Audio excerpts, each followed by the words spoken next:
romancier à la mode, rentrait à Vienne de bon matin, après une excursion de 3 jours dans la montagne. Il acheta un journal à la gare, et ses yeux tombèrent sur la date. Il se rappela aussitôt que c'était celle de son anniversaire. 41 ans, songea-t-il. Et cela ne lui fit ni plaisir, ni peine. Il feuilleta sans s'arrêter les pages crissantes du journal, puis il prit un taxi et rentra chez lui.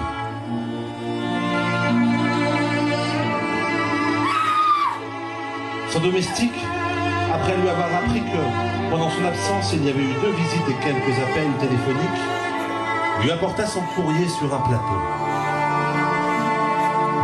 Le romancier regarda les lettres avec indolence et déchira quelques enveloppes dont les expéditeurs l'intéressaient. Tout d'abord, il mit de côté une lettre dont l'écriture lui était inconnue et qui lui semblait trop volumineuse. Le thé était servi, il s'accouda commodément dans son fauteuil, parcourut encore une fois le journal et quelques imprimés. Enfin, il alluma un cigare et prit la lettre qu'il avait mise de côté.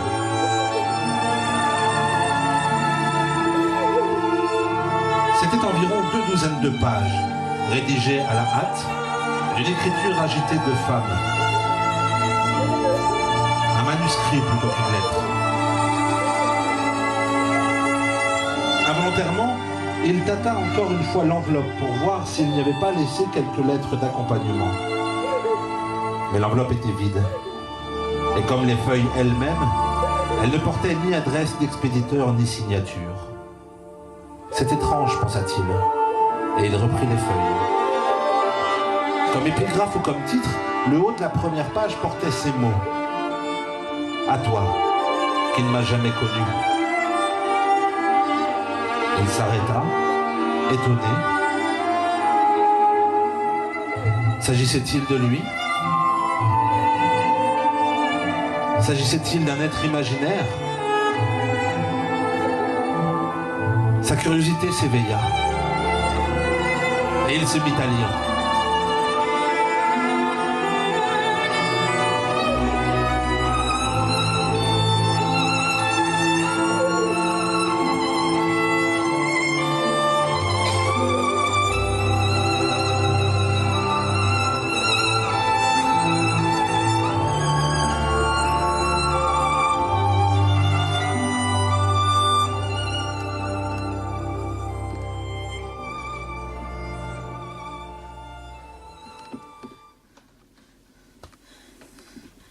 Mon enfant est mort hier.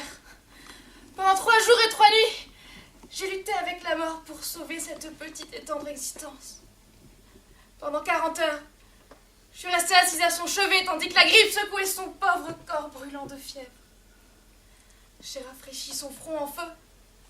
J'ai tenu nuit et jour ses petites mains fébriles. Au bout du 3e soir, j'étais à bout de souffle. Mes yeux n'en pouvaient plus. Ils se fermaient de même à mon insu. C'est ainsi que je suis restée 3 ou 4 heures, endormie sur ma pauvre chaise, et pendant ce temps, la mort a pris mon enfant. J'ose pas regarder.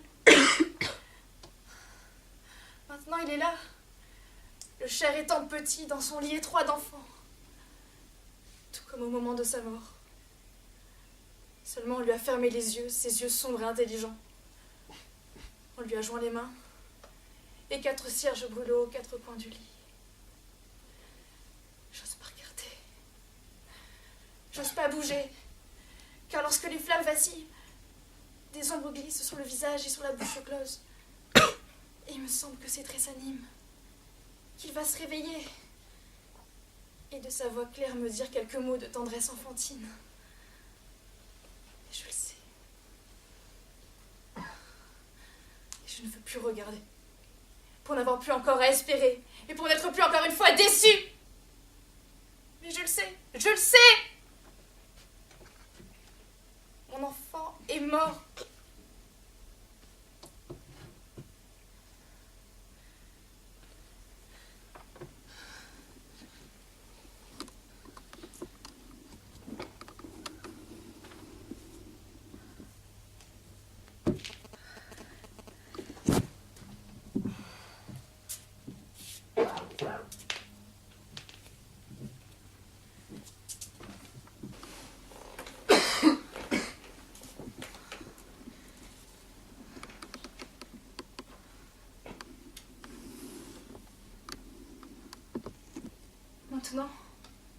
Je n'ai plus que toi. Toi qui ne sais rien de moi. Et qui à cette heure joue peut-être sans te douter de rien. Qui t'amuse avec les hommes et les choses. Je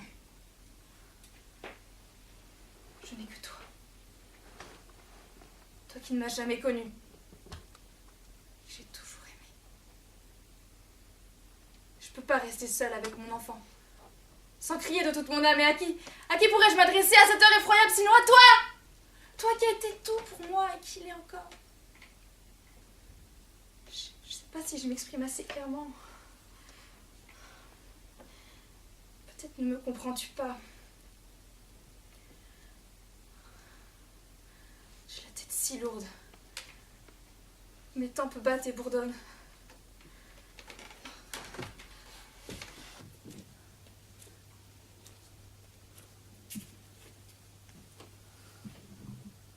Peut-être la grippe. Qui à cette heure rôde de porte en porte. Et cela vaudrait mieux, car ainsi je partirais avec mon enfant et je serais pas obligée de me faire violence. Parfois, un voile sombre passe devant mes yeux. Peut-être ne serais-je même pas capable d'achever cette lettre. Mais je veux te parler une fois. Rien que cette seule fois, mon bien-aimé. Cette dernière fois.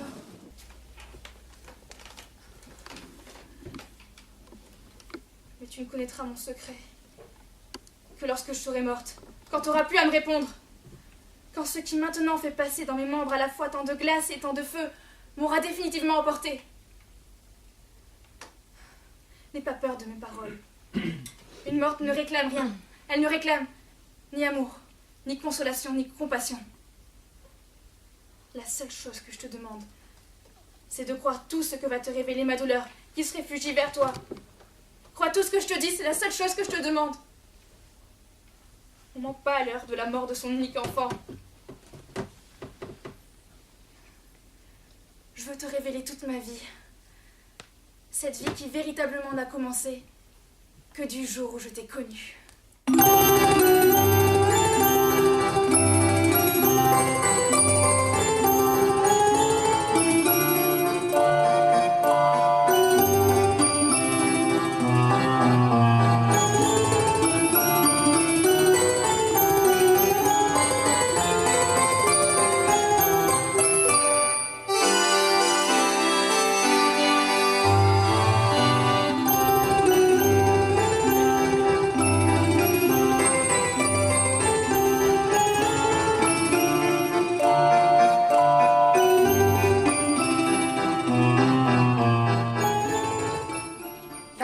J'avais 13 ans et j'habitais dans la maison que tu habites encore.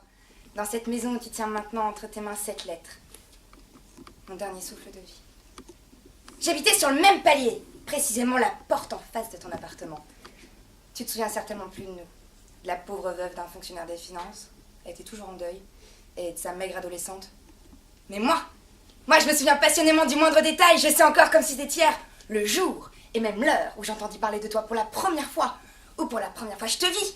Et comment serait-il autrement puisque c'est alors que l'univers s'est ouvert pour moi?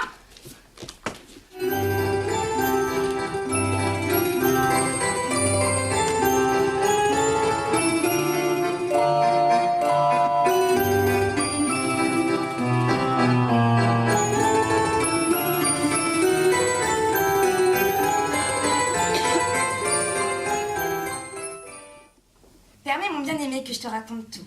Tout depuis le commencement. Dan, je t'en supplie, ne pas te fatiguer d'entendre parler de moi pendant un quart d'heure. Moi qui toute une vie ne me suis pas fatiguée de t'aimer. Avant ton arrivée dans notre maison, habitaient derrière ta porte de méchantes gens, haïssables et querelleurs.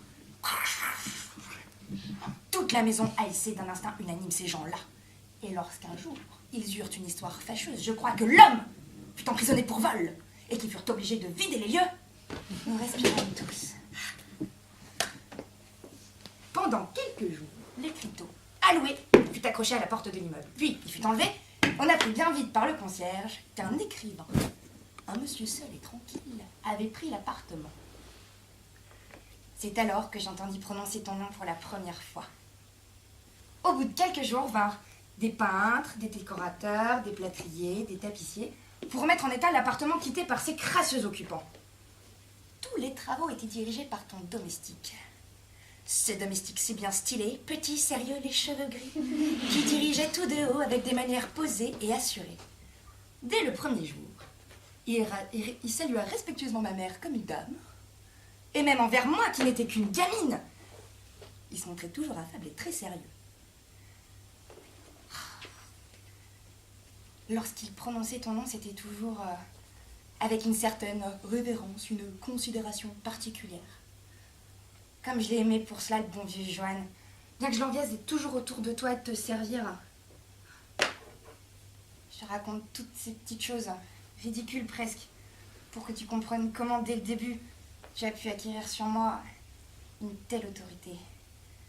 Et cette curiosité que tu m'inspirais, combien ne s'accrut-elle pas lorsqu'un jour, en rentrant de l'école, je vis devant notre maison la voiture de déménagement.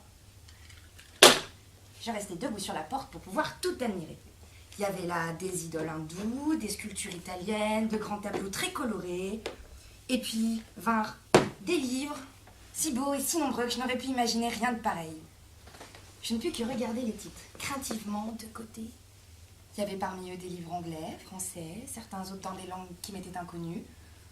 Oh, je crois que j'aurais pu les contempler pendant des heures. Mais ma mère m'appela. Toute la soirée, je suis forcée de penser à toi. Et pourtant, je t'avais pas encore vu. Je possédais moi qu'une douzaine de livres, bon marché, tout usés, et relus en carton, que j'aimais par-dessus tout et que je relisais sans cesse. Dès lors, l'idée m'obséda de savoir comment pouvait bien être cet homme qui possédait et qui avait lu cette multitude de livres superbes, qui est à la fois si riche et si savant, qui connaissait toutes ces langues. Ce soir-là, et sans te connaître encore, j'ai rêvé à toi pour la première fois. Enfin, le troisième jour, je te vis. Tu portais un ravissant costume de sport brun clair et tu montais l'escalier avec ton incomparable agilité de jeune garçon, montant toujours 2 marches à la fois. Et c'est ainsi qu'avec un étonnement irrésistible, je contemplais ton visage plein de vie et de clarté, aux cheveux d'adolescent. Véritablement, je tressaillis en voyant combien tu étais jeune. Tu comprends déjà alors, mon bien-aimé, quelle attirante, quelle merveilleuse énigme. Tu devais être pour moi une enfant, un être que l'on vénérait parce qu'il écrivait des livres, parce qu'il était célèbre dans le vaste monde.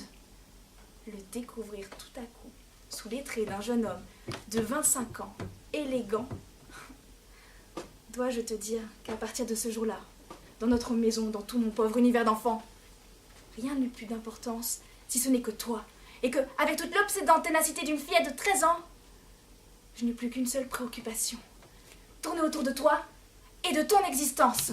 Je t'observais, j'observais tes habitudes, j'observais les gens qui venaient chez toi. It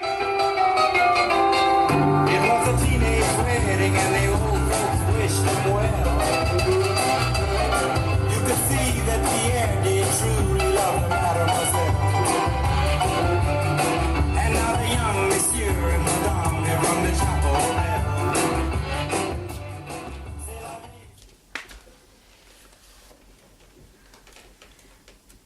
Mais je sais, encore aujourd'hui, mon bien-aimé, le jour et l'heure exacte où je m'attachais à toi, entièrement et pour toujours. J'ai fait une promenade avec une camarade d'école et nous étions en train de parler devant la maison. Une automobile arriva à toute vitesse. Elle s'arrêta et avec ton allure impatiente et comme élastique, tu sautas du marchepied et tu te dirigea vers la porte. Je ne sais quelle puissance inconsciente me poussa à aller t'ouvrir.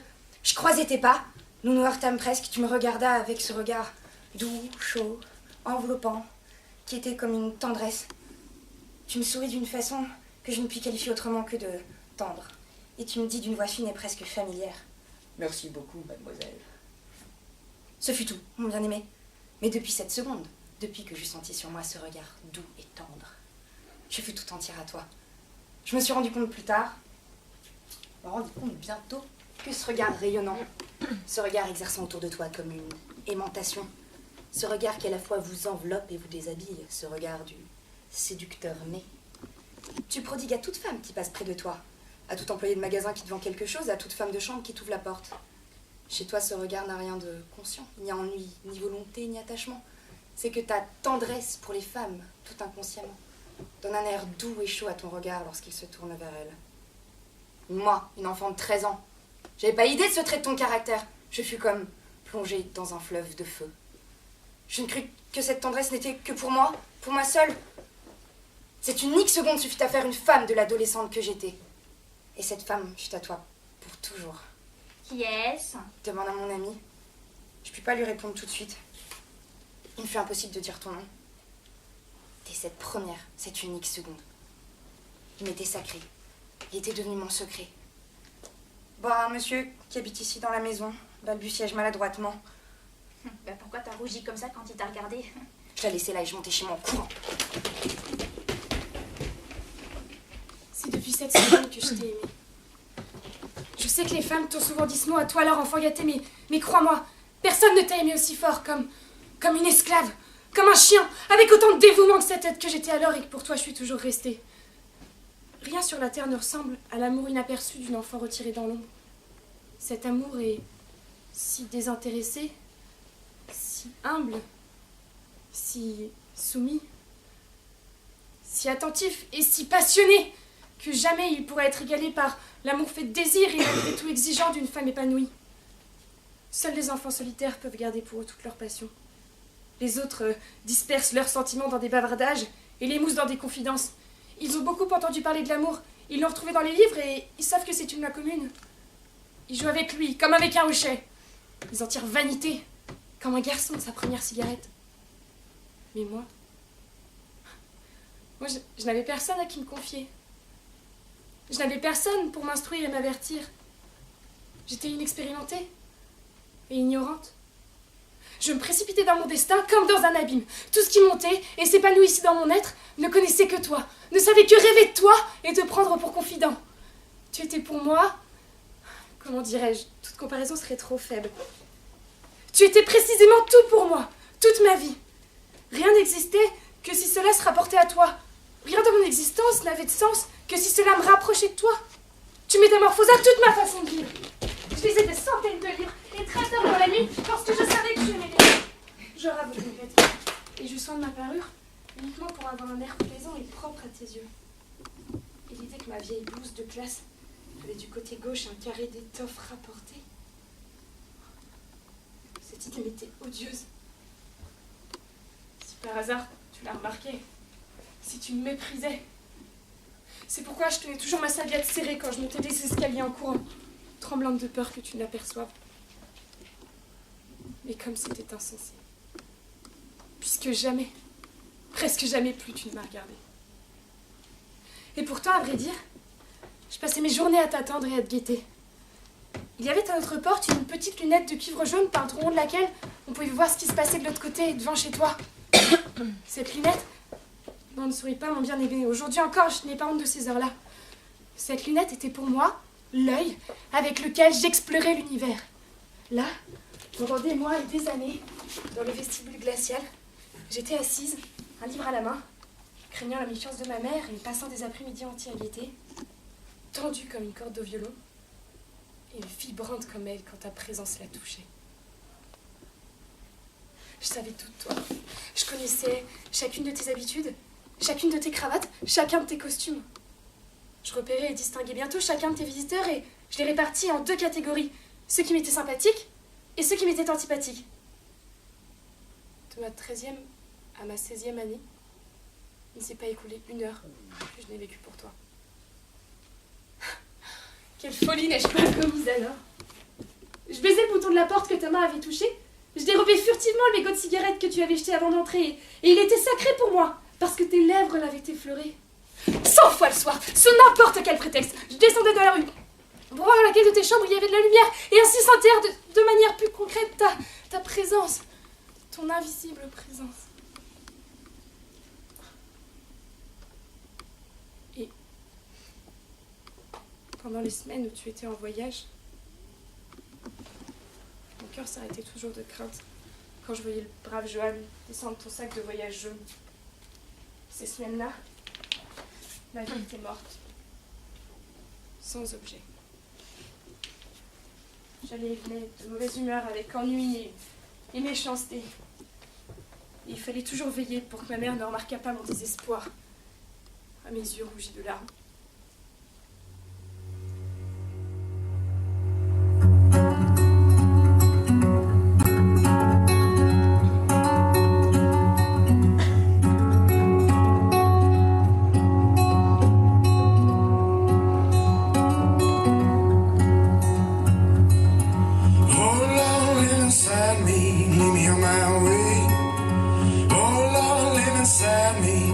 me on my way, lead me home, lead me home.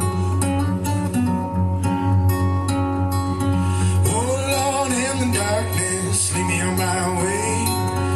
Oh Lord, in the darkness, lead me on my way, lead me home, lead me home.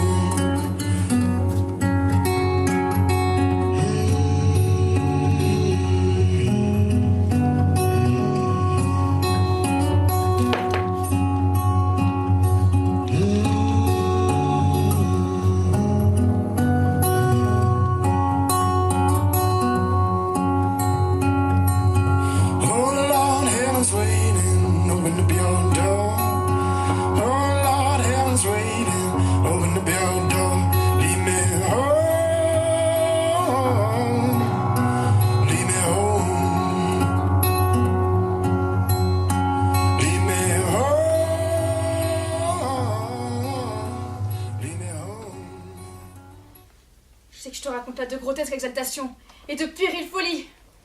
Je devrais en avoir honte. Mais non, non, je n'en ai pas honte. Car jamais, jamais mon amour pour toi ne fut plus pur et plus passionné que dans ces excès enfantins. Pendant des heures, pendant des journées, je pourrais te raconter ces années depuis longtemps oubliées de toi.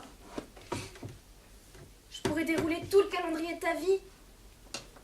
Mais je veux pas te tourmenter, je veux pas te déranger. Je veux simplement te révéler encore une fois ce qui fut le plus bel événement de mon enfance. Je te prie de ne pas te moquer de son insignifiance. Car pour moi qui étais une enfant, ce fut un infini. Ça devait être un dimanche.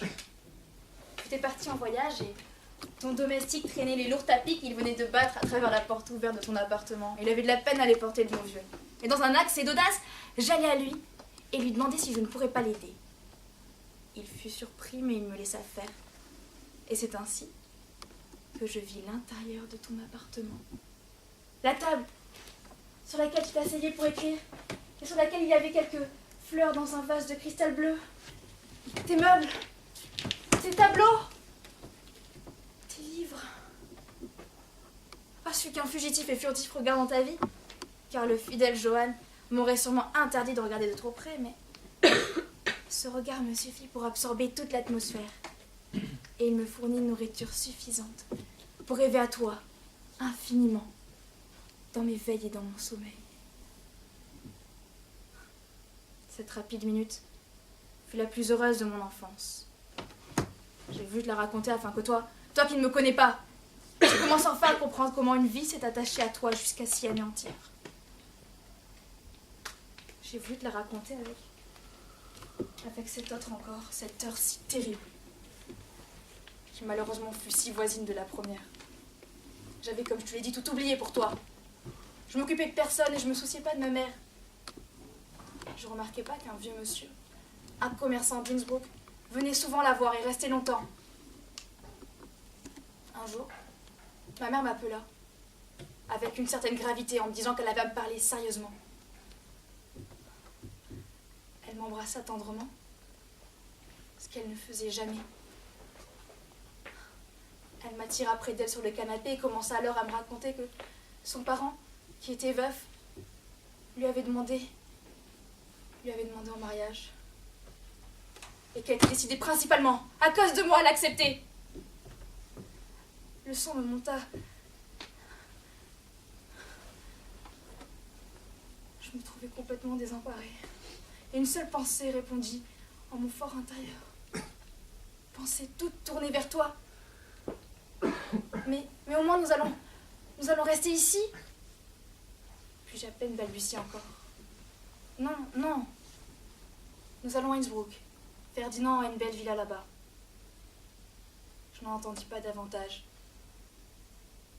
Mes yeux s'obscurcirent ensuite. J'appris que je m'étais évanouie. Ce qui se passa les jours suivants, et comment moi, une faible enfant, je me débattis contre leur volonté prépondérante. Je ne puis pas te l'expliquer. Rien que d'y penser, ma main tremble encore en l'écrivant. Comme je ne pouvais pas révéler mon véritable secret, on ne me dit plus rien. Ma résistance parut n'être que du défi, de la méchanceté. On utilisait les heures où j'étais à l'école pour s'occuper du déménagement. Quand je rentrais, il y avait toujours quelques nouvelles choses d'évacuer ou de vendues. Et c'est ainsi que je vis.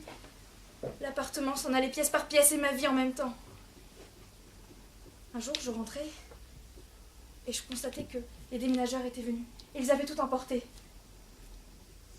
Dans les chambres vides se trouvaient les malles, prêtes à partir, ainsi que 2 lits de camp pour ma mère et pour moi. Nous devions rester là encore une nuit, la dernière, et le lendemain partir pour Innsbruck.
Dernière journée, je sentis avec une résolution soudaine que je pouvais pas vivre hors de ton voisinage. Je ne vis d'autre salut que toi. Je pourrais jamais dire comment cette idée me vint et si vraiment je suis capable de penser avec netteté dans ces heures de désespoir, mais brusquement, je me levais et, tel que j'étais en costume d'écolière, j'allais vers toi. Plutôt non. Le mot aller n'est pas exact. C'est plutôt une force magnétique qui me pousse vers ta porte, les jambes raidies et les articulations tremblantes. Je viens de te le dire, je savais pas clairement ce que je voulais. Me jeter à tes pieds et te prier de me garder comme servante, comme esclave, mais je crée bien que tu ne souris de ce fanatisme innocent d'une jeune fille de 15 ans, mais bien aimée, tu sourirais plus si tu voyais l'état dans lequel je me trouvais alors, dehors dans le couloir glacial, roidi par la peur et cependant poussé en avant par une force inimaginable. Comment j'arrachais, pour ainsi dire, de mon corps mon bras tremblant, de telle sorte qu'il se levaille. Ce fut une lutte qui dura pendant l'éternité de secondes atroces, qu'un doigt pressa le bouton de la porte.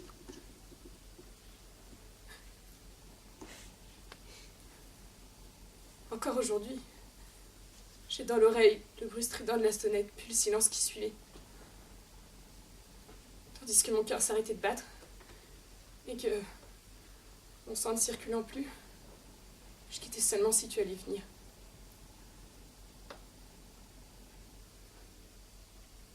Mais tu ne vins pas. Personne ne vint. Tu étais sans doute sortie cet après-midi et Johan était allé faire quelques courses. Et alors je revins titubant dans notre appartement, bouleversée, évacuée. Je me jetais épuisée sur une couverture de voyage. Mais sous cet épuisement, prenait encore la résolution toujours vivace de te voir et de te parler avant qu'on m'arrachât de ces lieux. Il y avait là, je te jure, aucune pensée sensuelle. J'étais ignorante, précisément parce que je pensais à rien d'autre qu'à toi. Je voulais simplement te voir encore une fois, me cramponner à toi. Toute la nuit, mon bien-aimé, je t'ai attendu. À peine ma mère fut-elle au lit et fut-elle endormie que je me glissais dans le vestibule pour pouvoir t'entendre rentrer. Toute la nuit, je t'ai attendu. C'était une nuit glacée de janvier. J'étais fatiguée. Les membres me faisaient mal. Il n'y avait plus de siège pour m'asseoir. Et alors, je m'étendis sur le parquet froid, là où passait le courant d'air de la porte. Et je restais ainsi, étendue, glacée, et le corps meurtri. Mais je t'attendais.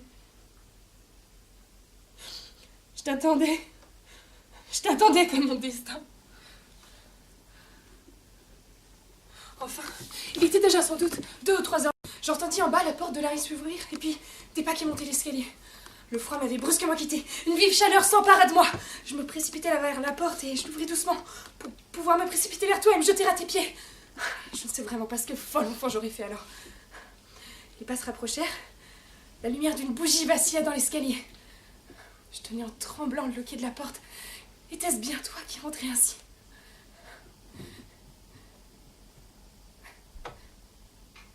Oui. Oui, c'était toi, mon bien-aimé.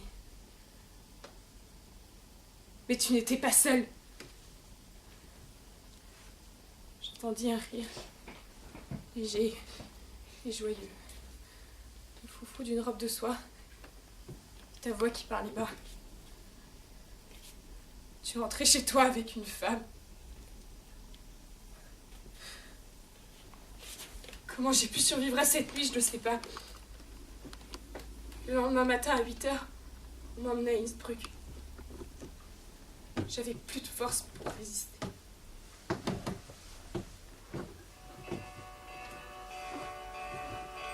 Hé!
Just go away.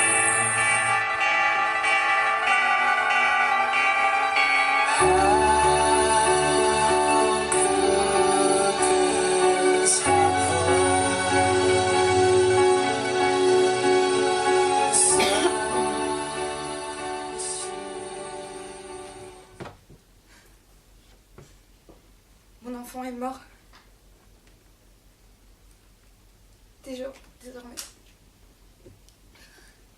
Je serai seule, de nouveau. Si vraiment je dois vivre encore. Demain viendront des hommes. Inconnus. Grossiers. Habillés de noir. Et ils apporteront un cercueil. Et ils y mettront mon pauvre, mon unique enfant. Je le sais. Me voilà de nouveau seule. Et il n'y a rien de plus épouvantable que d'être seule parmi les hommes. Je m'en suis rendu compte. Durant ces 2 années interminables passées à Innsbruck. Ce temps compris entre ma 16e et ma 18e année. J'ai vécu comme une captive. Une réprouvée au sein de ma famille. Mon beau-père, un homme très calme, parlant peu, était bon pour moi. Comme pour réparer une injustice involontaire, ma mère se montrait docile à tous mes désirs. Des jeunes gens s'empressaient autour de moi, mais je les repoussais tous. Avec une obstination passionnée, je voulais pas vivre heureuse et contente loin de toi. Et je me plongeais dans un sombre univers fait de solitude et de tourments que je m'imposais moi-même. J'étais en deuil. Et je voulais être en deuil. Je m'enivrais de chaque privation que j'ajoutais à la privation de ta vue. Je restais assise chez moi pendant des heures, des jours, et je faisais rien que penser à toi, me remémorant toujours les 100 petits souvenirs que j'avais de toi. Chaque rencontre, chaque attente, et me représentant ces petits épisodes comme au théâtre. C'est parce que j'ai évoqué ainsi d'innombrables fois chacune des minutes de mon passé que toute mon enfance est restée si brûlante dans ma mémoire qu'aujourd'hui encore, chaque seconde de ces années-là revient en moi avec autant de chaleur et d'émotion que si c'était hier qu'elle eût fait tressaillir mon sang. C'est pour toi seul que j'ai vécu alors. J'ai acheté tous tes livres. Quand ton nom était dans le journal, c'était pour moi un jour de fête. Me croiras-tu si je te dis que je connais chaque ligne de tes livres, tant je les ai lus et relus. Et si on m'éveillait dans mon sommeil, et si on prononçait une ligne détachée d'un de tes livres, je pourrais la continuer. Aujourd'hui encore, au bout de 13 ans, je pourrais la continuer comme en un rêve. Car pour moi, chaque mot de toi était un évangile et une prière. Et pourquoi ? Pourquoi te raconter tout cela ? Ce fanatisme désespéré d'une enfant abandonnée, ce fanatisme furieux se déchaînant contre moi-même. Pourquoi le raconter à quelqu'un qui l'a jamais su, qui s'en est jamais douté ? Pourtant alors, étais-je encore une enfant ? J'atteignais 17 ans, 18 ans. Des jeunes gens commencèrent à se retourner sur moi dans la rue. Mais ils ne faisaient que m'irriter. Car pour moi, l'amour, même seulement l'idée par jeu d'aimer quelqu'un d'autre que toi, m'était étrangère, inconcevable. La tentation à elle seule m'aurait paru un crime. Ma passion pour toi resta la même. Elle se transformait avec mon corps. À mesure que mes sens s'éveillaient, elle devenait plus ardente, plus physique, plus féminine. Et ce que l'enfant, dans sa volonté ignorante et confuse, l'enfant qui jadis tira la sonnette de ta porte, ne pouvait pas pressentir, était maintenant mon unique pensée. Me donner à toi, m'abandonner à toi.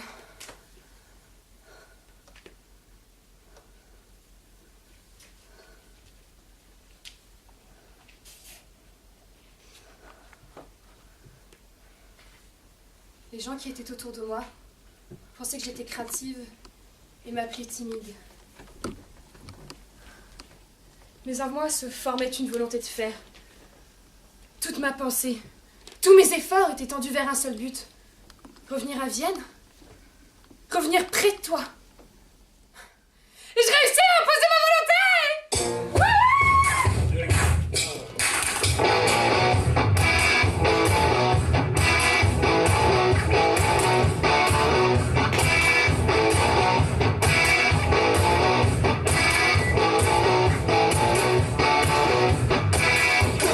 Can you come over?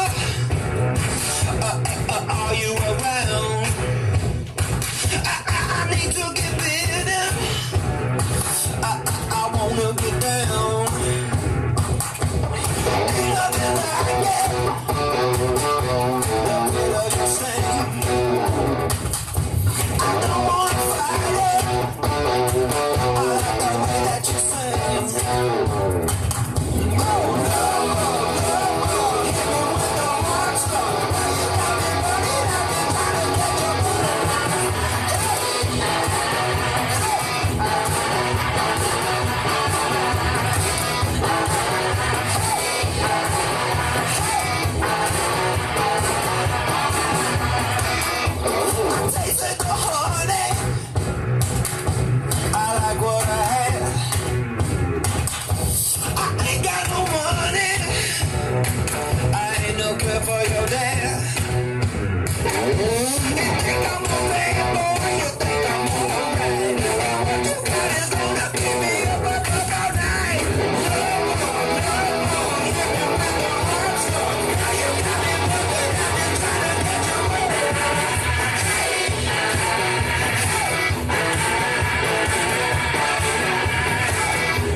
considérait comme son propre enfant.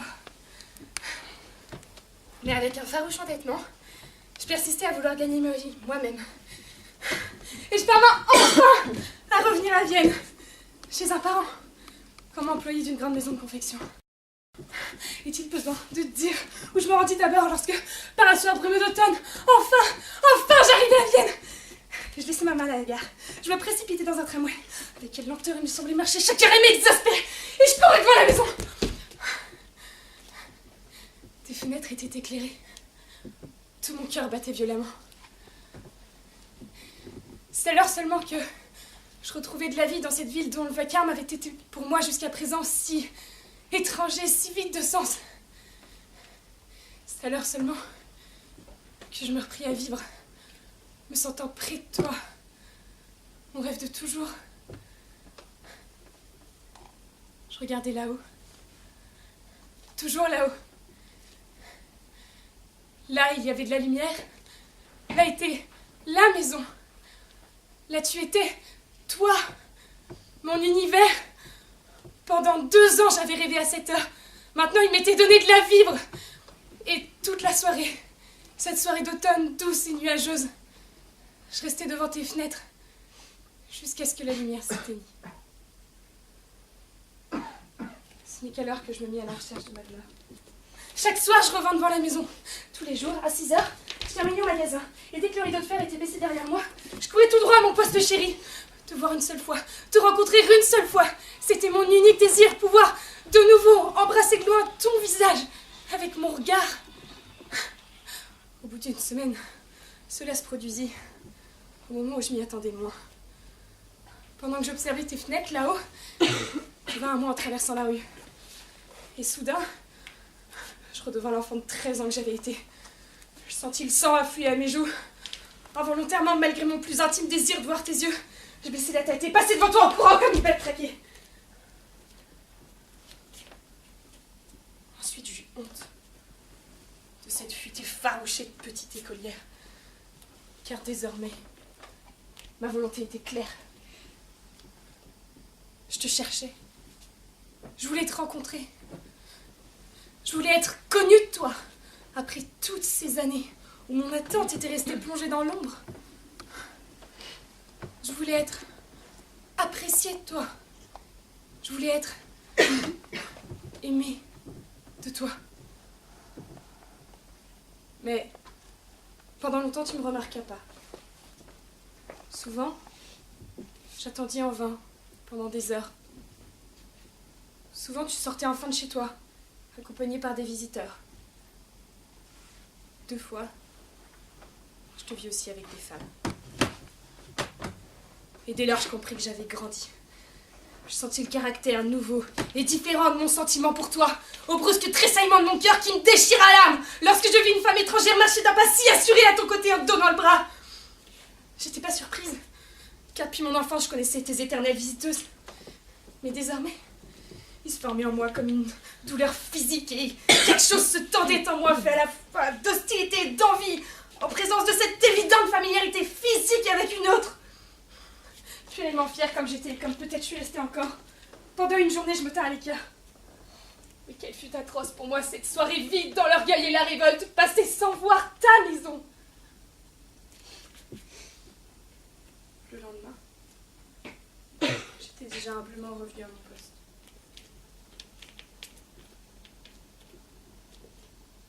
Je t'attendais. Je t'attendais comme pendant toute ma destinée. J'ai attendu devant ta vie qui m'était fermée. Enfin, un soir, tu me remarquas. Je t'avais vu venir de loin et je concentrais toute mon attention pour ne pas me détourner de ton chemin. Involontairement, ton regard distrait se posa sur moi pour aussitôt devenir, comme le souvenir me fit alors tressaillir, devenir ce regard que tu as pour les femmes. Ce regard tendre, caressant et en même temps pénétrant jusqu'à la chair.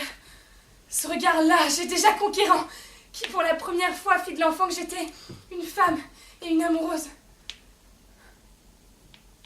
Pendant 1 ou 2 secondes, ce regard fascina ainsi le mien, qui ne pouvait ni ne voulait s'affranchir de son étreinte. pas ça. Mon cœur battait. Malgré moi, je fus obligée de ralentir mes pas et quand je me retournais avec une invincible curiosité, je vis que tu t'étais arrêtée et que tu me suivais des yeux. Mais à la manière dont tu m'observais avec une curiosité intéressée, je compris aussitôt que tu m'avais pas reconnue.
Avec une certaine familiarité. Tu me reconnus pas encore comme celle qui t'avait aimée et que tu avais d'une certaine manière formée, mais simplement comme la jolie jeune fille de 18 ans qui 2 jours auparavant au même endroit avait croisé ton chemin. Tu me regardais avec une aimable surprise. Un léger sourire se joint autour de ta bouche. De nouveau, tu passas près de moi et tu ralentis aussitôt ta marche. Je tremblais. Je frémissais d'une joie muette. Si seulement tu m'adressais la parole. Je sentis que pour la première fois, j'existais pour toi. Je ralentis le pas aussi. Je t'attendis. Et soudain, sans me retourner, je sentis que tu étais derrière moi. Et que pour la première fois, j'allais entendre ta chère voix me parler. Tu étais parvenue à mon côté. Tu me parlas avec cette manière doucement enjouée, comme si nous étions depuis longtemps amis. T'avais pas la moindre idée de moi. Jamais, jamais t'as eu la moindre idée de ma vie. Tu me parlais avec une aisance si merveilleuse que je puis même te répondre. Nous marchâmes ensemble le long de la rue, puis tu me demandas si je ne voulais pas dîner avec toi. J'acceptai. Qu'aurais-je osé te refuser? Nous dînâmes ensemble dans un petit restaurant. Je parlais très peu, car c'était pour moi un infini bonheur de t'avoir là, près de moi, et de t'entendre me parler. Jamais, jamais ma gratitude n'oubliera cette heure. Tu répondis si bien à ce qu'attendait de toi ma vénération passionnée. Tu fus tendre, doux, délicat, plein de tact. Sans aucune indiscrétion, sans jamais, jamais précipiter les caressantes tendresses. Et dès les premiers moments, tu me montras tant de tranquille et d'amicale confiance que tu m'aurais conquise tout entière. Même si je n'eusse pas déjà été à toi, avec toute ma volonté et avec tout mon être. Tu sais pas quel acte admirable tu as accompli ce soir-là, en ne décevant pas les 5 années d'attente de mon adolescence.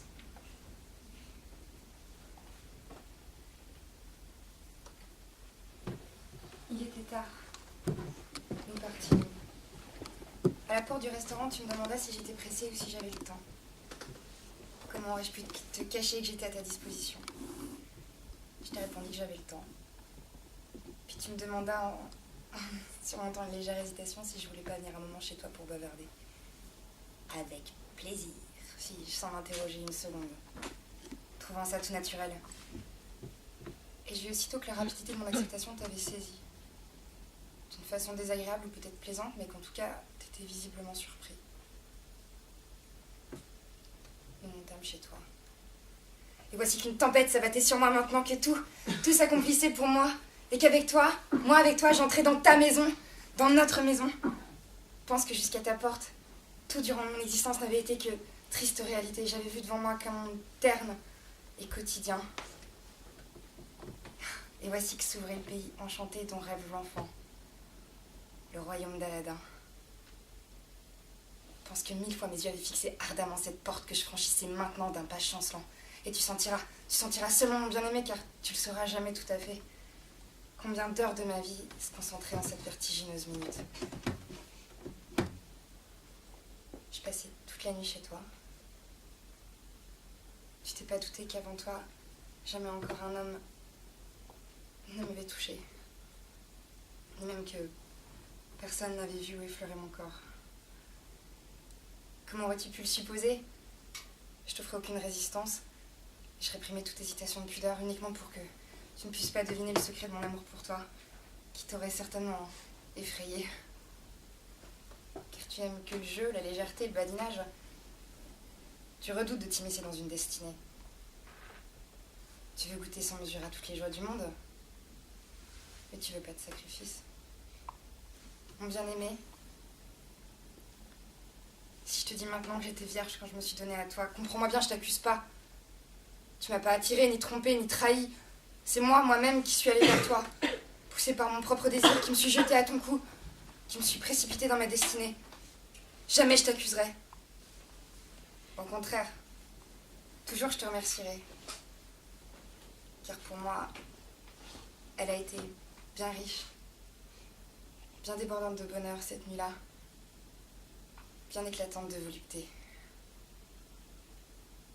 Je me souviens, j'étais dans l'obscurité, je te sentais à côté de moi, et je m'étonnais que les étoiles ne fussent pas au-dessus de ma tête tellement le ciel me semblait proche. J'ai jamais rien regretté à cause de cette heure-là. Je me rappelle encore, lorsque tu dormais, j'entendais ta respiration. Je touchais ton corps. Je te sentais si près de moi. Dans l'ombre, j'ai pleuré de bonheur. Le lendemain matin, je partis en hâte de très bonne heure. Je devais me rendre au magasin et je voulais partir avant qu'arrive le domestique. Fallait pas qu'il me vît. Lorsque je fus vêtue, Je suis debout là devant toi. Tu me pris dans tes bras. Tu me regardes à long moment. Et tu me donnes un baiser sur la bouche. Je me dégageais doucement pour m'en aller et puis tu me demandas « Ne veux-tu pas emporter quelques fleurs ?» Je te répondis que si. Tu pris 4 roses blanches dans le vase de cristal bleu sur le bureau et tu me les donnas. Pendant des jours, je les ai portées à mes lèvres. Avant de nous quitter, nous étions convenus d'un autre rendez-vous. J'y vins. Et de nouveau, ce fut merveilleux. Tu me donnas encore une 3e nuit. Puis tu me dis que tu étais obligée de partir en voyage. C'est le voyage. J'ai détesté depuis mon enfance. Et tu me promis, aussitôt que tu serais revenu, de m'en aviser. Je te donnais mon adresse, poste restante. Je voulais pas te dire mon nom. Je gardais mon secret. Tu me donnas encore quelques roses au moment de l'adieu. Les roses de l'adieu. Chaque jour, pendant 2 mois, j'allais voir. Mais non. Pourquoi te décrire? Ce tourment infernal de l'attente, du désespoir. Je t'accuse pas. Je t'aime comme t'es. Ardent et oublieux. Généreux et infidèle. Je t'aime comme t'es. Comme t'as toujours été. Comme t'es encore maintenant. T'es revenu depuis longtemps. Tes fenêtres éclairées me l'apprirent. Tu m'as pas écrit. J'ai pas une ligne de toi. Maintenant, à ma dernière heure, pas une ligne de toi. Toi à qui j'ai donné ma vie. Et je t'ai attendue. Je t'ai attendue comme une désespérée et tu m'as pas fait signe. Tu m'as pas écrit une ligne.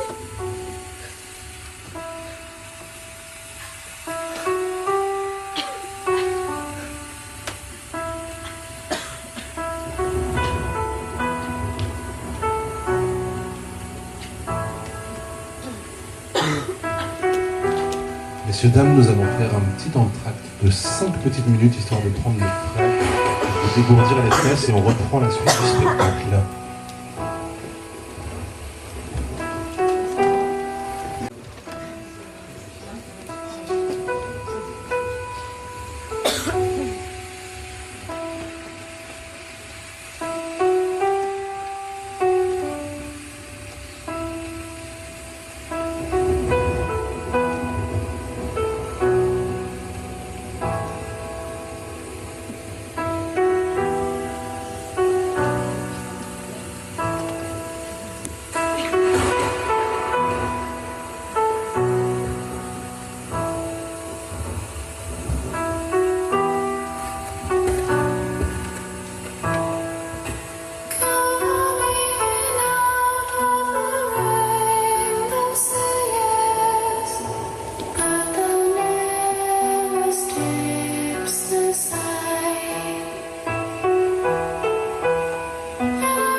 Mon enfant est mort.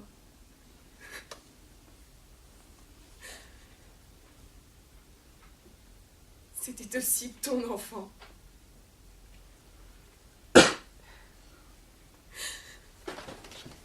C'était aussi ton enfant, mon bien-aimé. L'enfant d'une de ces 3 nuits, je te le jure. Et on ment pas dans l'ombre de la mort. C'était notre enfant. Car aucun homme ne m'a touchée depuis ces heures où je me suis donnée à toi jusqu'à celle du travail de l'enfantement. Tout contact avait rendu mon corps sacré à mes yeux. Comment aurais-je pu me partager entre toi, qui avait été tout pour moi, et d'autres qui pouvaient à peine frôler ma vie? Mais maintenant, tu veux savoir, mon bien-aimé. Oui, maintenant tu veux savoir, peut-être effrayé, peut-être juste étonné pourquoi, pendant toutes ces longues années, je t'ai caché l'existence de cet enfant et pourquoi je te parle de lui aujourd'hui. Seulement qu'il est là, étendu, dormant dans les ténèbres, dormant à jamais, déjà prêt à partir et à revenir plus jamais, plus jamais.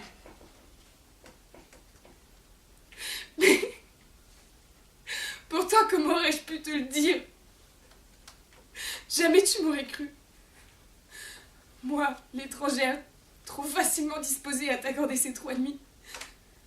Moi qui m'étais donnée à toi, sans hésitation, avec ardeur même. Jamais tu n'aurais cru que la femme anonyme rencontrée fugitivement te garderait sa fidélité à toi, l'infidèle.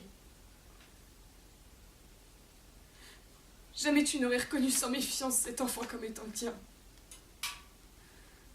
Jamais tu n'aurais pu, même si mes dires t'avaient paru vraisemblables, écarter intérieurement le soupçon que j'essayais de t'attribuer à toi qui étais riche, la paternité d'un enfant qui t'était étranger. Je ne voulais pas. Puis je te connais. Je te connais si bien qu'à peine te connais-tu toi-même pareillement. Je sais qu'il t'eût été pénible. Toi qui en amour aimes l'insouciance, la légèreté, le jeu, d'être sous un père, d'avoir soudain la responsabilité d'une destinée. Toi qui peux respirer qu'en liberté. Tu te serais senti lié à moi d'une certaine façon. Tu m'aurais... Et je le sais, tu l'euses fait contre ta propre volonté consciente. Tu m'aurais haï à cause de cet assujettissement. Je t'aurais été odieuse. Tu m'aurais détestée. Peut-être seulement quelques heures, peut-être seulement le bref intervalle de quelques minutes, mais dans mon orgueil, je voulais que tu penses à ça moi toute ta vie sans le moindre nuage. J'aimais mieux prendre tout sur moi que devenir une charge pour toi. Être la seule parmi toutes tes femmes à qui tu penserais toujours avec amour, avec gratitude. Mais la vérité, tu n'as jamais pensé à moi. Tu m'as oublié.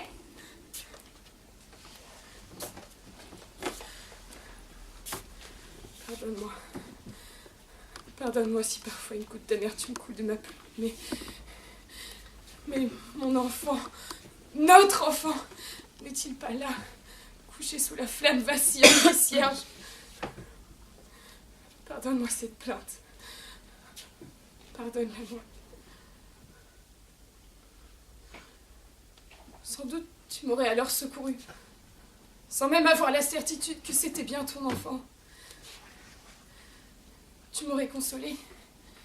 Tu m'aurais donné de l'argent en abondance, mais toujours avec le désir impatient et secret d'écarter de toi les choses désagréables. Oui, je crois même que tu m'aurais engagé à supprimer l'enfant avant terme. Et ça je le redoutais par-dessus tout. Car que n'aurais-je pas fait du moment où tu me le demandais? Comment m'eût-il été possible de te refuser quelque chose? Mais cet enfant, Cet enfant était tout pour moi, puisqu'il venait de toi. C'était encore toi, non plus l'être heureux et insouciant que tu étais et qui ne pouvait m'appartenir. Mais encore toi, pensais-je, emprisonné dans mon corps, lié à ma vie, devant m'appartenir pour toujours. Je te tenais enfin à présent. Je pouvais en mes veines te sentir vivre et grandir. Il m'était donné de t'allaiter, de te nourrir, de te couvrir de caresses et de baisers, quand toute mon âme en brûlait de désir. C'est pourquoi j'ai été heureuse quand j'ai su que je portais un enfant de toi. Et c'est pourquoi je me gardais de te le dire, car maintenant, tu ne pouvais plus m'échapper.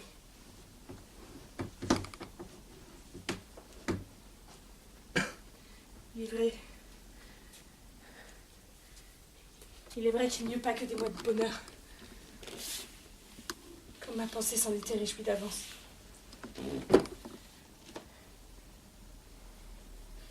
Il y eut aussi des mois pleins d'horreur. D'horreur et de tourment. Plein de dégoût devant la bassesse des hommes. Ma situation n'était pas facile. Pendant les derniers mois, je ne pouvais plus aller au magasin. De peur d'éveiller de l'attention de ma famille et de les voir avertir mes parents. Je ne pouvais pas non plus demander d'argent à ma mère. Je vécus donc, pendant le temps qui s'écoula jusqu'à l'accouchement, la vente de quelques bijoux que je possédais. Une semaine avant la délivrance, une blanchisseuse me déroba dans un armoire les quelques couronnes qui me restaient.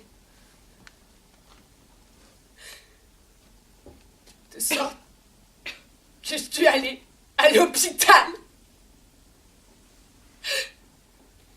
C'est là où seules se réfugient en leur détresse les femmes les plus pauvres, les réprouvées, les oubliées. C'est là, au milieu de la plus rebutante misère, que l'enfant, ton enfant, est venu au monde. C'est à mourir, cet hôpital. Tout vous y est étranger, étranger, étranger. Et nous nous regardions comme des étrangères, nous qui gisions là, solitaires et mutuellement pleines de haine. Nous que seule la misère et les mêmes tourments avaient contraint à prendre place dans cette salle à l'atmosphère viciée, emplie de chloroforme et de sang, de cris et de gémissements. Tout ce que la pauvreté humaine doit subir d'humiliation, d'outrages moraux et je l'ai souffert dans cette promiscuité avec des prostituées, des malades qui faisaient de la communauté de notre sort une commune infamie. Sous le cynisme des jeunes médecins, qui avec un sourire d'ironie soulevé le drap de lit et palpé le corps de la femme sans défense, sous un faux prétexte de soucis scientifiques, en présence de la cupidité des infirmières. Là-bas, la pudeur humaine ne rencontre que des regards qui la crucifient, des paroles qui la flagellent. Votre nom sur une pancarte, c'est tout ce qui reste de vous, car ce qui gît dans le lit n'est plus qu'un paquet de chair pantelante que t'appelais curieux, mais qui n'est plus qu'un objet d'étude et d'exhibition. Elles savent pas, les femmes qui donnent des enfants à leur mari aux petits soins dans leur propre maison, ce que c'est de mettre au monde un enfant quand on est seul, sans protection, et comme sur une table d'expérimentation médicale. Aujourd'hui encore, lorsque dans un livre je rencontre le mot enfer, je pense immédiatement, malgré moi, à cette salle bondée, dans laquelle, parmi les mauvaises odeurs, les gémissements, les rires et les cris sanglants de femmes entassées, j'ai tant souffert à cet abattoir de la pudeur.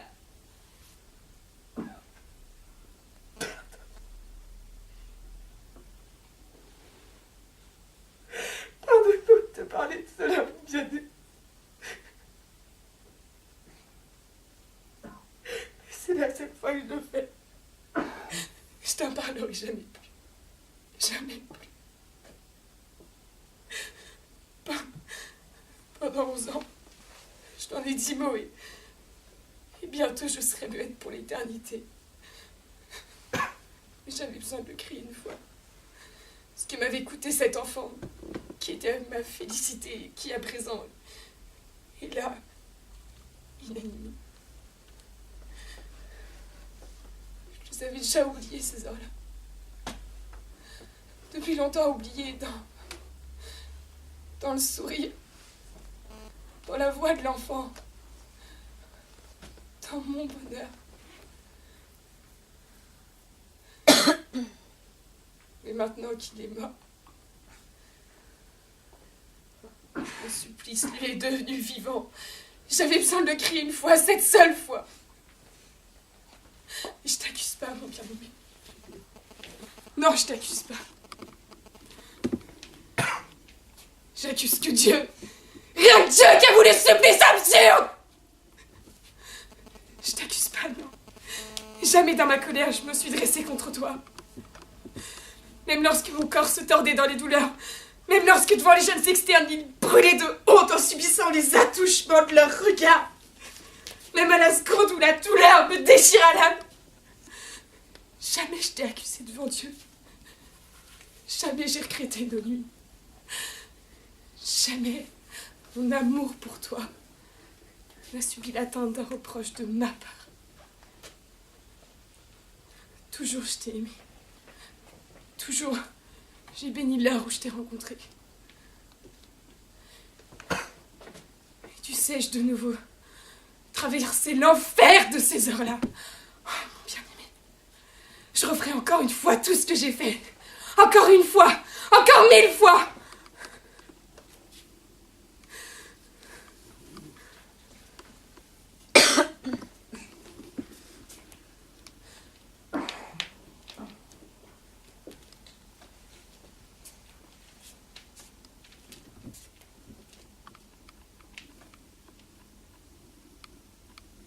Notre enfant est mort.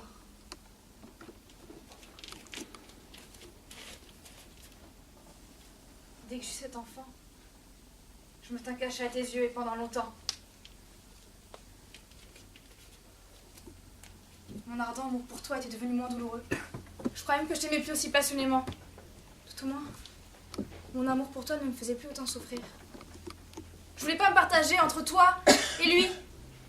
Aussi, je décide de me consacrer non pas à toi, toi qui étais heureux et vivais en dehors de moi, mais à cet enfant que je devais nourrir, que je pouvais prendre dans mes bras et couvrir de baisers.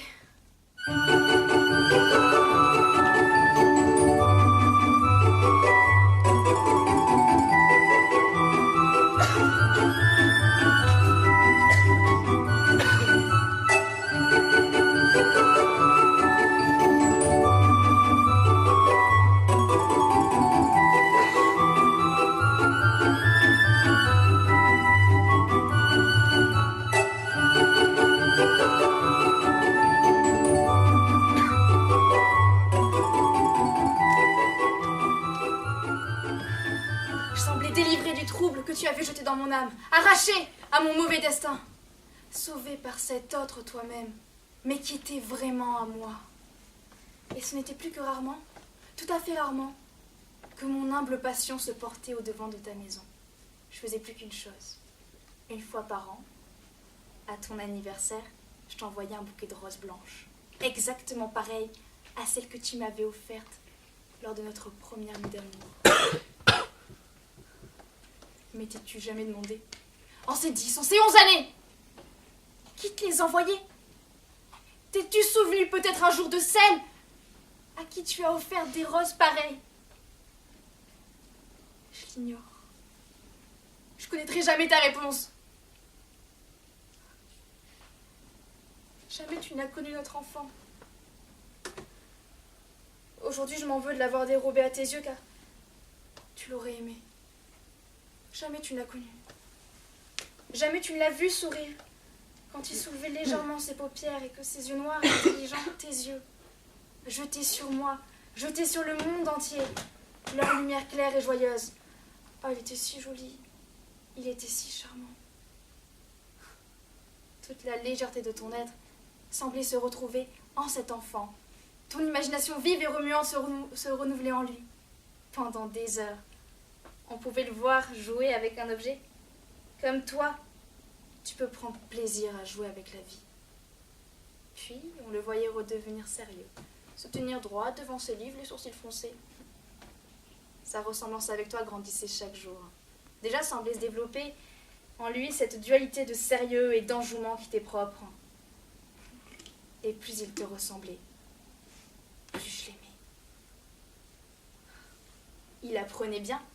Il bavardait en français comme une petite pie. Ses cahiers étaient toujours les plus propres de la classe. Et partout où il allait, il était toujours le plus distingué. Il était si joli.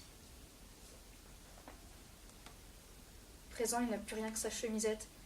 Le pauvre enfant couché là, les lèvres décolorées, les mains jointes. Peut-être veux-tu savoir à présent comment j'ai fait pour l'élever ainsi? Comment j'ai fait pour lui permettre de vivre cette vie éclatante et joyeuse des enfants du grand monde? Mon bien-aimé.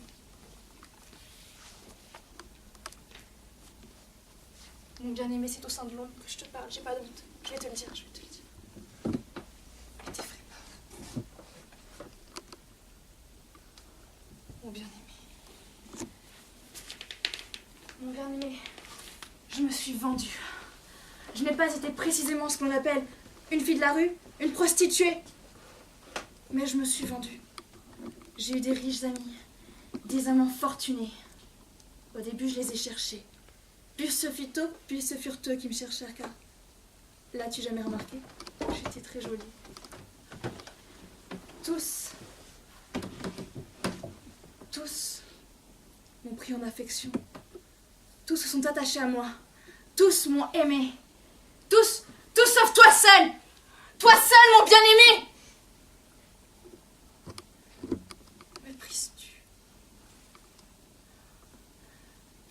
Non, je sais que tu ne me méprises pas. Je sais que tu comprends. Tu comprendras aussi que je l'ai fait pour toi. Pour toi seul, pour cet autre toi-même, pour ton enfant. J'avais touché un jour dans cette salle de l'hôpital à l'horreur de la pauvreté. Je savais qu'en ce monde, le pauvre est toujours la victime. Celui qu'on abaisse et qu'on foule aux pieds. Et je voulais à aucun prix que ton enfant éclatant de beauté, grandit dans les bas-fonds. Il fallait qu'il profitât de tout. De toutes les richesses et de toutes les commodités de la terre. Il fallait qu'à son tour, il s'élevât au niveau de ta vie. C'est la seule raison, bien-aimée, pour laquelle je me suis vendue. Pour moi, ce n'a pas été un sacrifice, car ce que l'on appelle honneur ou déshonneur n'existait pas à mes yeux. Tu ne m'aimais pas, toi le seul à qui mon corps appartint. Alors ce que mon corps pouvait faire me laissait indifférente. Les paroles des hommes, même leur passion la plus profonde, ne touchaient pas mon cœur. Bien que je dus accorder beaucoup d'estime à plusieurs d'entre eux et que, devant leur amour sans retour, me rappelant mon propre sort, la pitié m'ébranla souvent. Chaque homme à qui je me donnais m'a estimé. Tous ont été bons pour moi. Surtout un comte. Veuf et âgé. Il m'aimait comme sa fille. 3 fois, 4 fois. Il m'a demandé en mariage. Aujourd'hui, je serai comtesse. Maîtresse d'un château dans le Tyrol. Et mon enfant aurait eu un père qui l'eût adoré. Et moi, un mari bon, doux, tendre et généreux. Mais j'ai refusé. Peut-être ai-je commis une folie. Car je vivrai à présent, tranquille, retirée en quelques lieux, et avec moi, cet enfant chéri. Pourquoi pas te l'avouer? Pourquoi ne pas te le dire? Je voulais pas me lier. Je voulais à tout moment être à ta disposition. Car au fond de moi vivait toujours ce vieux rêve enfantin que peut-être un jour, tu m'appellerais, ne fût-ce que pour 1 heure. Pour l'éventualité de cette heure, j'ai tout repoussé. Tout. Toute ma vie n'a-t-elle été rien d'autre qu'une attente. L'attente de ta volonté. Mais L'heure tant attendue vint pourtant. Encore une fois. Une dernière fois dans ma vie perdue. C'était il y a exactement 1 an. Le lendemain de ton anniversaire.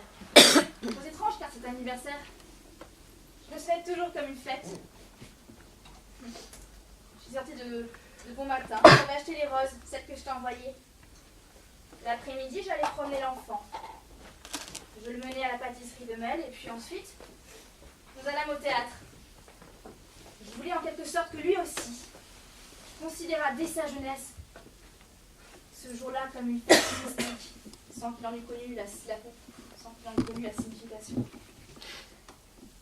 Puis, je passais le lendemain ensuite avec l'ami que j'avais à l'époque, un jeune et riche industriel de Beaune, avec qui je vivais déjà depuis 2 ans. Lui aussi, comme les autres, m'avait demandé en mariage. Mais comme aux autres, je lui avais sans apparence de raison opposé un refus. Le soir, nous allâmes à un concert où nous rencontrâmes des gens fort gais. Et là, parmi les rires et les bavardages, on proposait d'être dans un dancing. Le tabac. D'habitude, ce genre d'établissement, à la gaieté factice et ordinaire, m'était antipathique. Mais cette fois-ci, je croyais sentir en moi une puissance magique impénétrable qui me fit soudain lancer inconsciemment ma proposition. Et chacun s'y rallia avec une joyeuse excitation. J'ai trouvé un désir inexplicable, comme si quelque chose de particulier m'attendait en cet endroit. Habitués à m'être agréables, tous se levèrent et nous allâmes au cabaret. Nous bûmes du champagne. J'éprouvais un désir irrésistible. Je buvais et buvais. Mais j'éprouvais un besoin de danser et de m'amuser.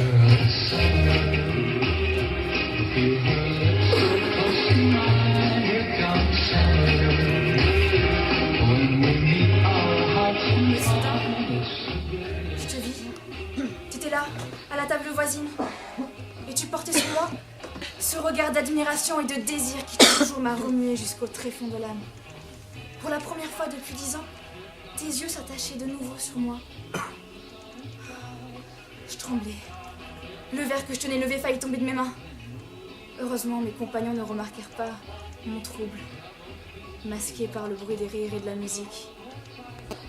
Ton regard devenait de plus en plus brûlant et me plongeait tout entière dans un brasier. Je savais pas si tu m'avais enfin reconnue. Ou si tu me désirais comme une femme que tu n'avais pas encore tenue dans tes bras. Comme une autre, comme une étrangère. T'avais remarqué comme ton regard me troublait. Et d'un signe de tête, imperceptible pour les autres, tu me fis comprendre de bien vouloir sortir dehors un instant dans le vestibule.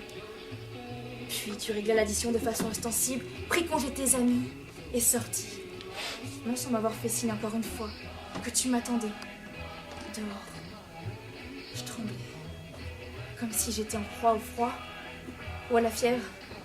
Je pouvais plus répondre à aucune question. Je me trouvais dans l'impossibilité de maîtriser mon sang en ébullition.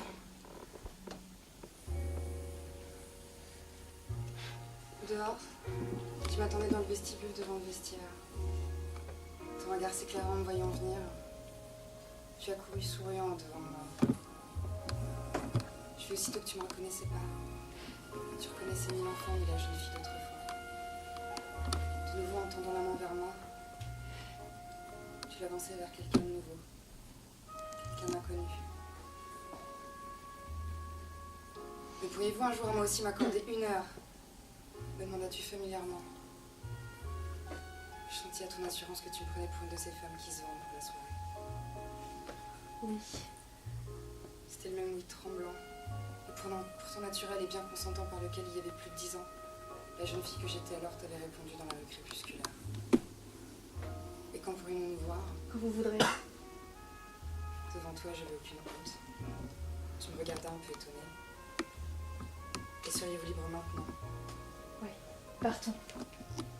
Je voulais aller chercher mon manteau au vestiaire. À ce moment, il me revint à l'esprit que le manteau de mon ami et le mien étaient ensemble et qu'il avait le ticket. Retourner le lui demander son motif précis n'eût pas été possible. D'autre part, renoncer à l'heure que je pouvais passer avec toi. Cette heure, ardemment désirée depuis des années, cela, je ne voulais pas. Aussi n'hésitais-je pas une seconde. Je me contentais tentais de mettre mon châle sur ma robe du soir.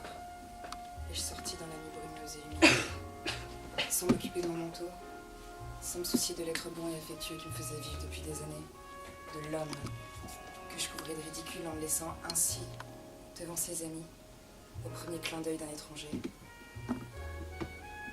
J'avais parfaitement conscience, au plus profond de moi-même, de l'infamie, de la bassesse, de l'ingratitude que je commettais envers un ami sincère. Je sentais que j'agissais de façon ridicule et que je pensais mortellement à tout jamais avec plein de bonté pour moi.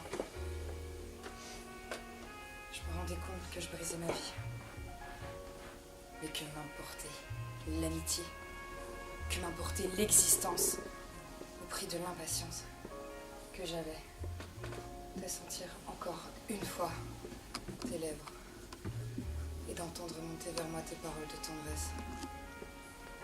C'est ainsi que je t'ai aimé. Je peux le dire maintenant que tout est passé, que tout est fini. Je crois que si tu m'appelais sur mon lit de mort, je trouverais encore la force de me lever et d'aller te rejoindre. Une voiture se trouvait devant la porte et nous filâmes chez toi.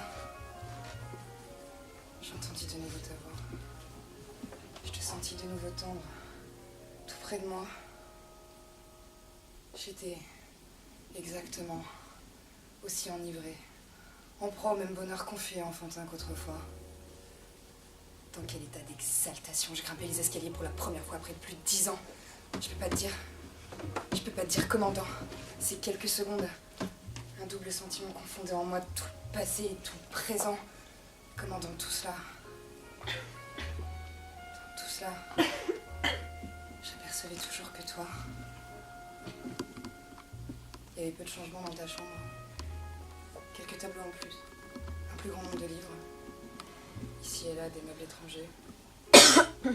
Mais tout pourtant semblait m'adresser à un salut familier. Et sur le bureau se trouvait le vase avec les roses. Mes roses. Celles que je t'avais envoyées la veille, à l'occasion de ton anniversaire et en souvenir d'une femme que tu ne te rappelais cependant pas. Même maintenant, qu'elle était près de toi, que ta main tenait sa main, que tes lèvres pressaient ses lèvres. Néanmoins, j'étais heureuse de voir que tu prenais soin de mes fleurs. De cette façon de flotter malgré tout, autour de toi. Un souffle de mon être, un parfum de mon amour. Tu me pris dans tes bras, et de nouveau je passais toute une nuit de délices avec toi. Mais même en ma nudité, tu me reconnaissais pas. Heureuse, je m'abandonnais à tes savantes tendresses. Et je vis que ta fougue amoureuse ne faisait aucune différence entre une amante et une femme qui se vend. Que tu te livrais entièrement à ton désir avec toute la prodigalité et la légèreté qui te caractérise. T'étais si doux, si tendre, envers moi, envers celle que tu avais rencontrée dans une boîte de nuit. Si cordiale, si distinguée, si plein d'intentions et en même temps, tu montrais une telle passion dans la jouissance de la femme.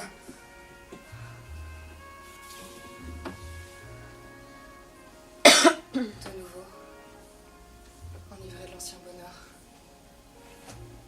je sentis dans ta sensualité cette dualité caractéristique de ton être, cette passion cérébrale et lucide qui déjà avait fait de l'enfant ton esclave.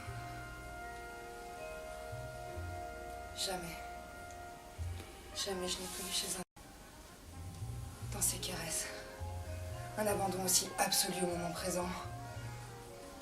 Un tel rayonnement, une telle effusion des profondeurs de l'être, pour ensuite, à vrai dire, s'éteindre dans un oubli infini, presque inhumain. Et moi aussi je m'oubliais. Étais-je à présent dans l'obscurité à côté de toi? Étais-je l'ardente gamine de jadis? Étais-je la mère de ton enfant? Étais-je étrangère était déjà vécu pour moi. Tout était si familier. Et pourtant, tout était si frémissant de vie nouvelle en cette nuit passionnée. Et je priais pour qu'elle ne prit jamais fin.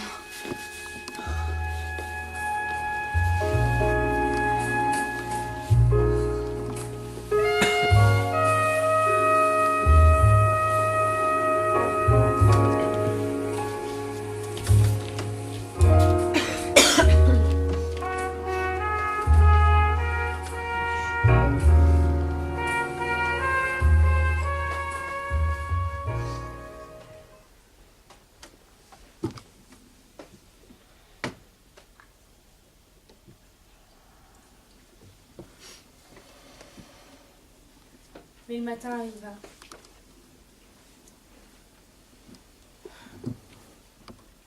Nous nous levâmes tard.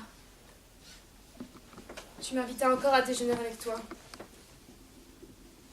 Nous bûmes ensemble le thé car un domestique invisible avait discrètement servi dans la salle à manger.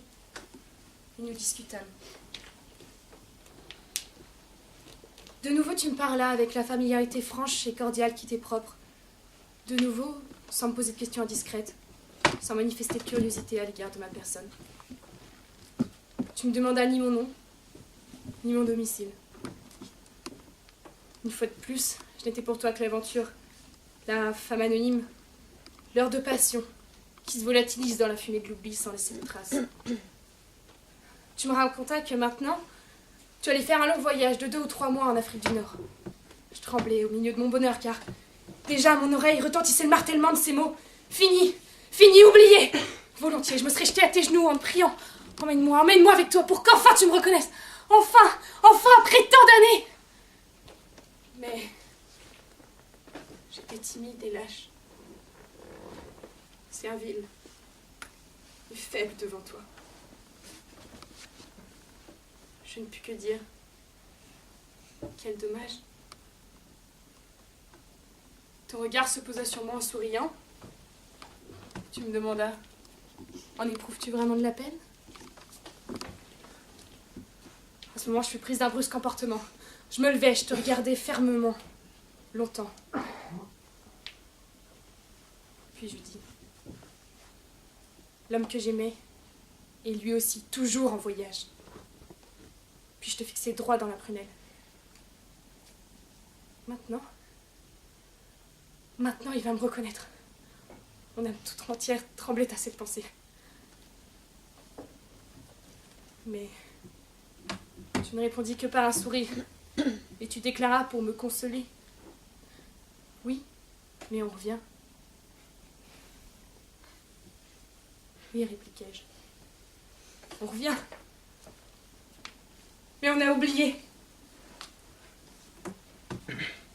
Il devait y avoir quelque chose d'étrange et de passionné dans la façon dont je te dis cela, car toi aussi tu te levas et tu me regardas avec étonnement et beaucoup de tendresse. Tu me pris par les épaules et tu me dis, ce qui est bon ne peut s'oublier. Je ne t'oublierai pas.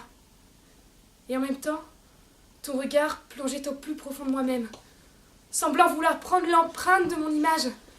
Et comme je me sentais pénétrer, cherchant, fouillant, aspirant tout mon être, je crus que le charme qui t'empêchait de voir était rompu. Il va me reconnaître. Il va me reconnaître.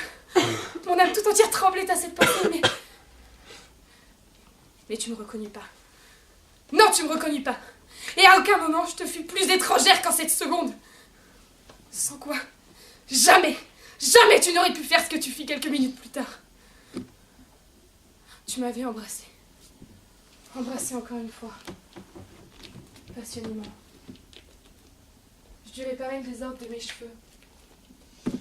Comme j'étais devant le miroir, je te vis derrière moi.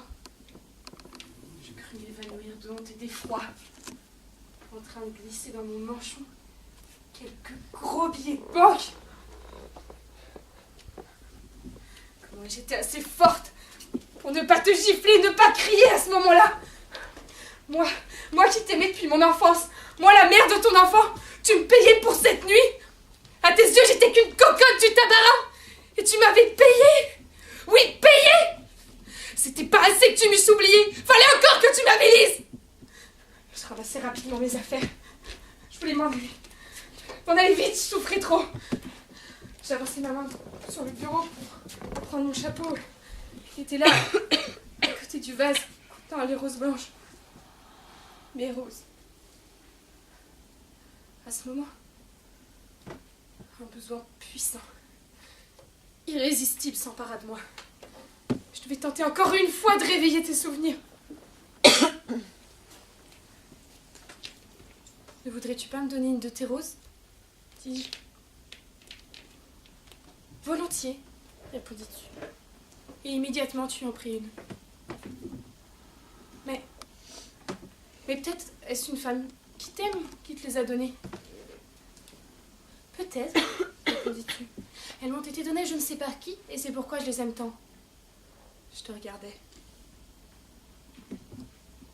Peut-être aussi viennent-elles d'une femme que tu as oubliée. Surpris, tu levas les yeux. Je te regardais fixement. Reconnais-moi. Reconnais-moi, enfin, criait mon regard. Mais tes yeux souriaient amicalement, sans comprendre. Tu m'embrassas encore une fois, mais tu ne me reconnus pas. Je me dirigeais rapidement vers la porte, car les larmes me montaient aux yeux, et ça, il fallait pas que tu le visses. Comme j'étais sortie avec précipitation, je faillis buter contre Johan, ton domestique. Effrayé, il fit un bond sur le côté et ouvrit brusquement la porte pour me laisser passer. Et, comme je le regardais, durant cet instant, entends-tu? Durant cette unique seconde, comme les larmes aux yeux, je regardais cet homme âgé. Je vis une lueur soudaine palpiter dans son regard. En une seconde, entends-tu, en cette unique seconde, ton vieux domestique m'a reconnu. Lui qui m'avait pas vue depuis mon enfance. Je me serais mise à genoux, je lui aurais baisé les mains. J'arrachai rapidement de mon manchon les billets de banque avec lesquels tu m'avais flagellé et je les lui glissais dans la main. Il tremblait, me regardait avec effroi. À ce moment, je crois qu'il m'a mieux comprise que toi, dans toute ton existence. Tous les hommes, tous m'ont aimé. Tous ont été bons envers moi. Mais toi seul, tu m'as oublié. Toi seul, tu m'as jamais reconnu. Tu m'as jamais reconnu. Jamais tu m'as reconnu. Jamais tu m'as reconnu. Jamais tu m'as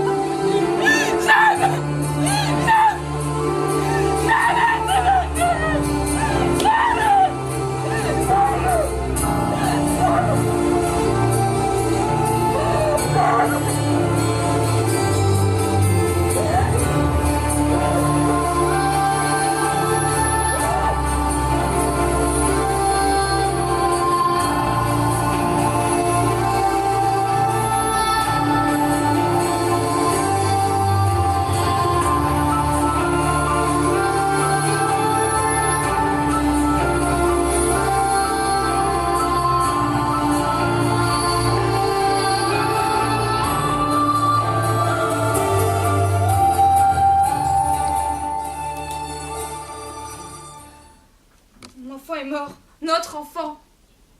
À présent, je n'ai plus personne à aimer. Plus personne à aimer que toi. Mais qui es-tu, toi, pour moi? Toi qui jamais me reconnais. Toi qui toujours vas, toi qui toujours poursuis ta route et me laisse dans l'attente éternelle.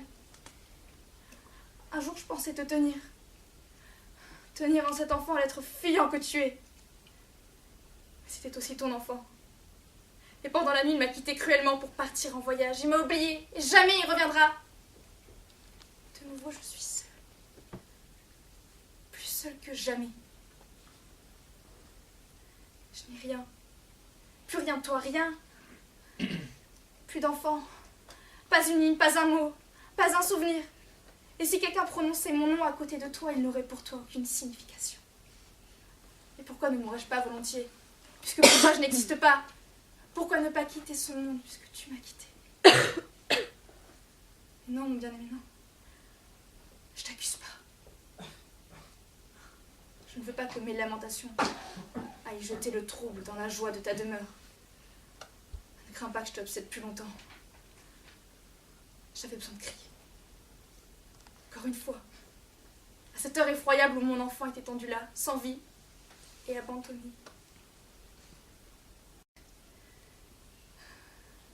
Je retourne ensuite dans mes ténèbres.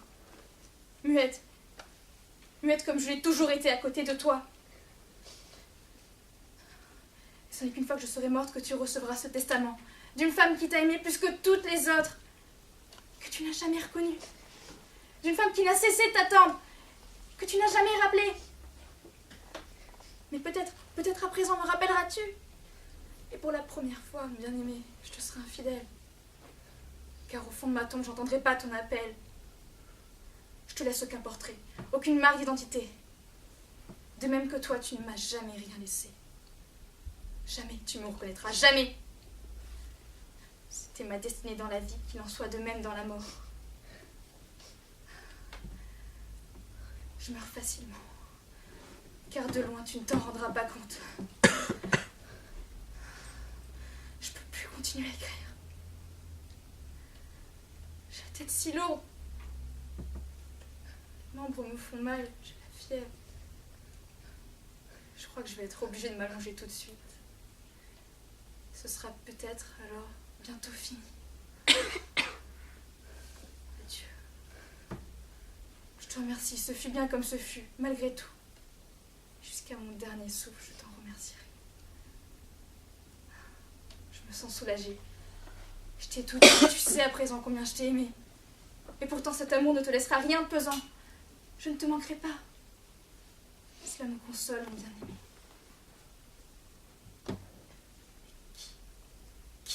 Qui à présent, à ton anniversaire, t'enverra des roses?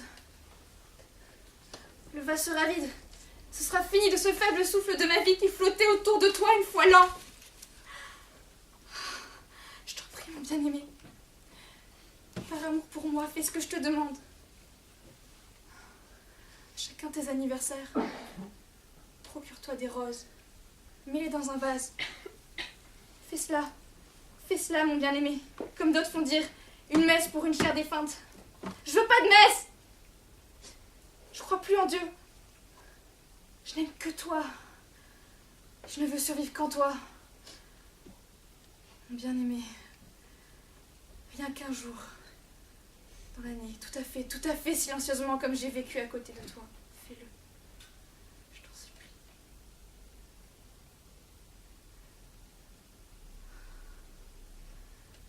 Je te remercie. Je t'aime. Je t'aime. Je t'aime. Adieu. Adieu.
La lettre. Et puis, il réfléchit longuement. Confusément montait en lui un mince souvenir d'une enfant du voisinage et d'une jeune fille, d'une femme rencontrée dans une boîte de nuit. Mais ce souvenir restait vague et indistinct, comme une pierre qui brille et qui tremble au fond de l'eau sans contour précis.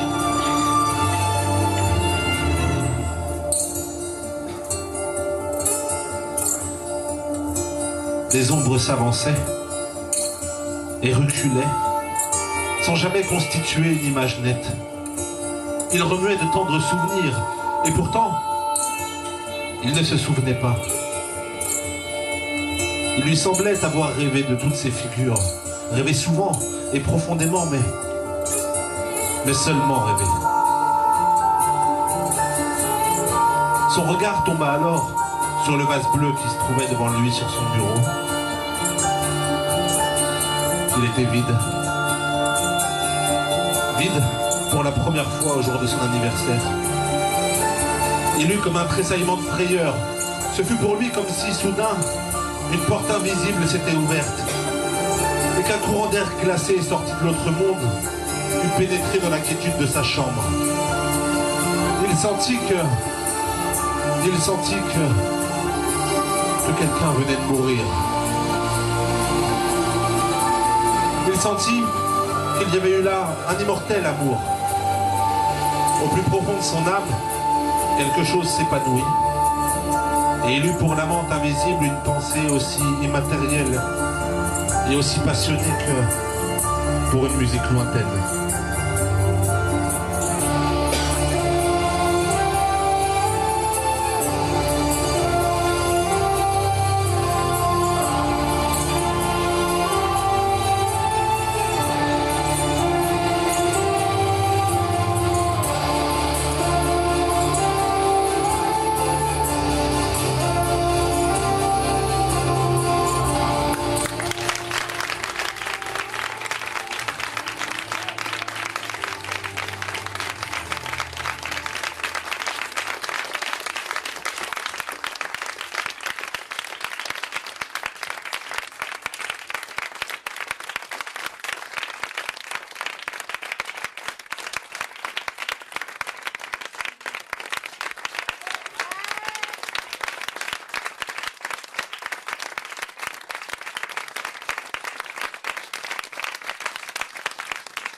Merci beaucoup. Ça va, vous avez tenu la chaleur et tout. Voilà, merci à vous trois pour... et ben moi j'arrive à être ému, oui, parce que... ça fait 6 ans que je bosse à RBS, maintenant ça fait longtemps. Vous étiez encore peut-être même pas au bac, je sais pas, il y a un A en tout cas. Et chaque année il se passe des belles choses. Et je ne m'attendais pas à ça en arrivant à RBS. Peu importe qu'on aime ou pas, mais en tout cas il se passe des belles aventures humaines. Je suis très fier du travail que vous avez fourni en tout cas.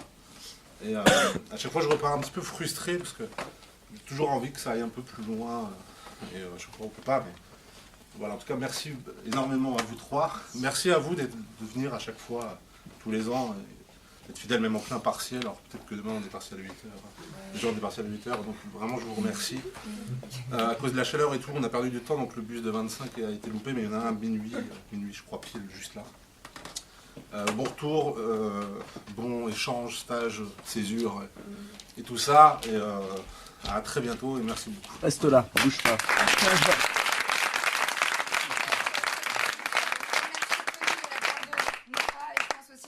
Bon, Jérémy, tu peux te joindre à nous maintenant. Moi, je suis derrière la caméra, mais je suis là. Mais Je suis là aussi. du Du coup, j'aurais pas. Bah viens. Je vais être difficile avec la caméra. Ouais, mais t'es Pourquoi tu prends une voix comme ça en fait? Je sais pas. Bah viens. Bah, pour Philippe et moi, en tout cas, ça fait 3 ans qu'on travaille avec Tony, donc c'est un peu émouvant pour nous, quoi. C'est notre dernier, quoi. Et on a été super contente de bosser avec toi. En tout cas, merci pour tout ce que tu as fait. C'est un plaisir, merci beaucoup. Merci.